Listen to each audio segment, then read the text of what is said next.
Hey, okay, so today I'm going to show you how to customize a footer for your email in Gmail using just a simple Google Doc. And I've had my footer set up like this for probably about a year. And over the course of those 12 months, I've had like probably around a dozen instances where I've been in email communication with somebody and they've responded to me being like, by the way, how did you get your email footer set up like that? Or like what, third party thing are you using to do that? And I actually did it using a Google document and a table. So I'm just going to show you how I did it quick. And I actually haven't messed around with this since I set it up.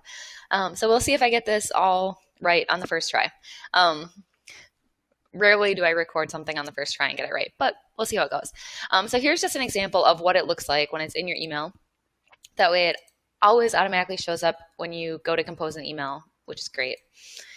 So to get started with this, what you're going to do is go up in your Gmail in the upper right-hand corner and click on the Google Apps, and you're going to go down to Google Docs. What that's going to do is open up a brand new Google document for you, and you just go ahead and start a new document.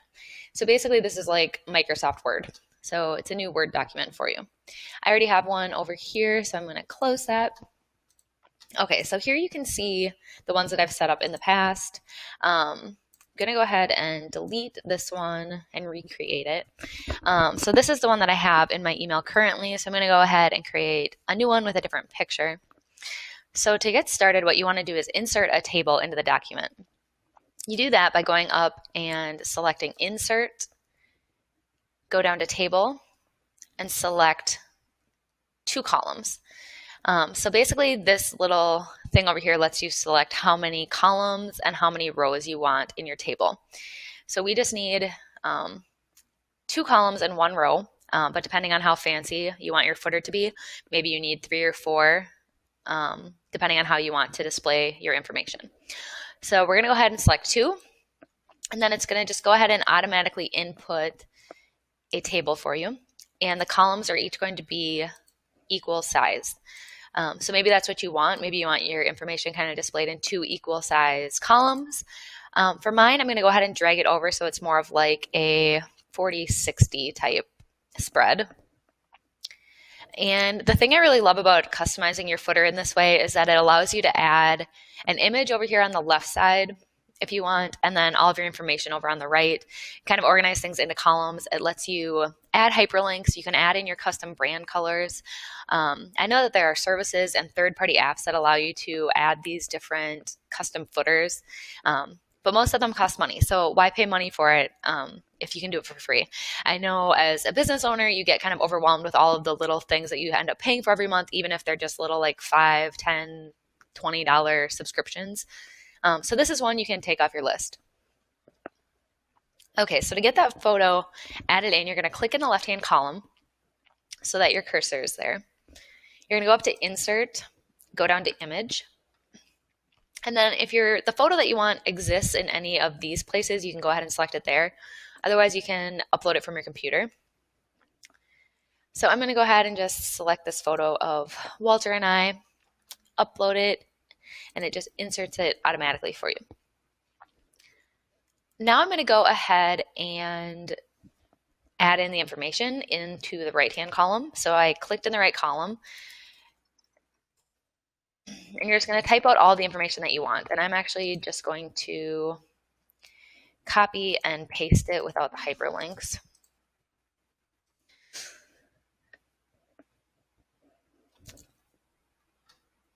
So once you have all of your information typed out in there, you can go ahead and resize or customize any of the font. So I like my name to be a little bit bigger. I prefer everything else to be a little bit smaller. So you just want to go through here and kind of customize how you want the font to sit. It's nice if it's kind of the same size as your image, or you can drag these a little bit to resize everything.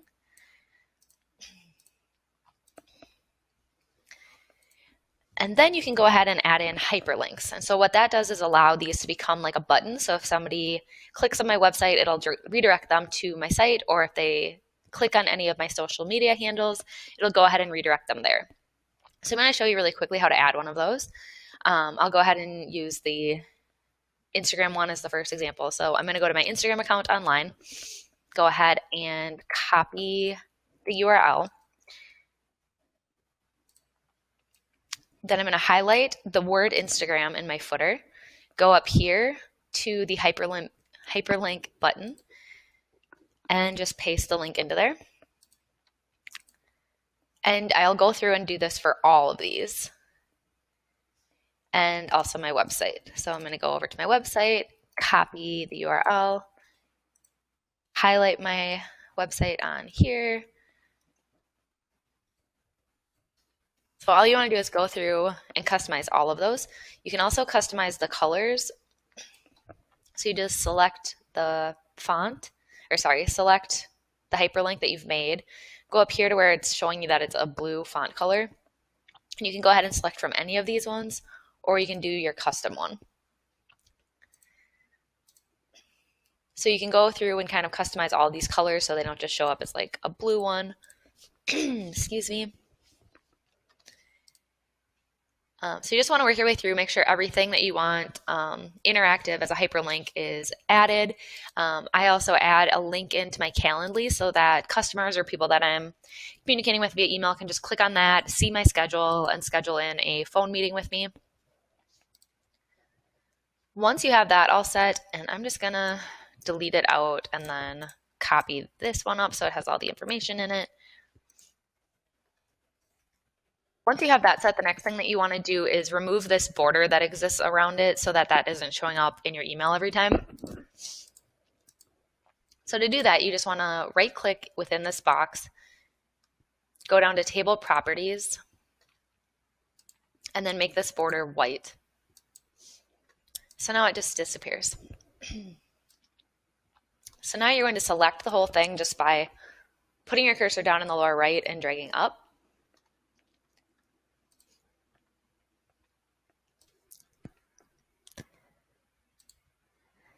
Okay, so you're going to click below and drag up so the whole thing is highlighted, and then Control Copy or right click Copy. So now you've now you've copied the entire thing onto your clipboard. Then you're going to go back to your email. You're going to go over to the right side to click on the settings icon, go down to the settings menu, and that will open up this big settings menu that you have here. You're going to scroll down to where you have the signature option. If you've never done a signature before, you might have no signature marked. If you have an old one that you're updating, you might have this one marked with some old content in there. What you want to do here is make sure that you delete it all out.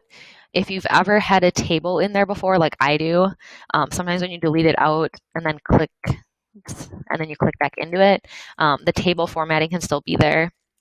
So I'm just clicking around to make sure the table formatting has gone out of there, which it has, which is great. So then you just want to paste, and it pastes it in there. I always just make sure to remove any extra lines that have it kind of gotten put in there. So once it's in there, everything's good to go. Just go down and hit Save Changes. And then you'll see this footer when you go to compose an email. And when people get the emails from you, they'll have all your links. They'll have the ability to schedule a meeting, information about your office hours or whatever. I also think it would be fun, if you want to customize it even further, you could add graphics over your photo or crop it into a circle or a different shape or put your logo over here. Or if you wanted, you could even make it 3 columns, have your photo on one side and your logo over on the right side. You can also add hyperlinks to the photos. So you could add like a Meet Danny icon down at the bottom here and add a hyperlink so when people clicked on your photo, it would take them directly to your About Me page. So yeah, that's the process. Super easy, really quick to set up. It looks really nice and professional. I've never had any issues with this as far as it, not displaying properly or not working. So really easy, looks really nice, and doesn't cost any money. So let me know if you have any questions about this. I hope that it is helpful.